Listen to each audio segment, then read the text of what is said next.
Adapter bor untuk jigsaw. Nih, tampilannya seperti ini ya.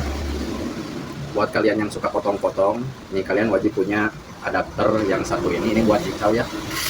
Dan di paket pembeliannya kalian nanti dapat 3 mata gergajinya ya. Nah, seperti ini. Ini mata gergajinya juga udah cukup tajam. Jadi ini udah bisa banget buat dipakai gergaji pekerjaan di rumah ya. Nah, yang mau adapter yang satu ini silahkan langsung aja dicek di keranjang pojok kiri bawah. Beli sekarang, jangan sampai kehabisan.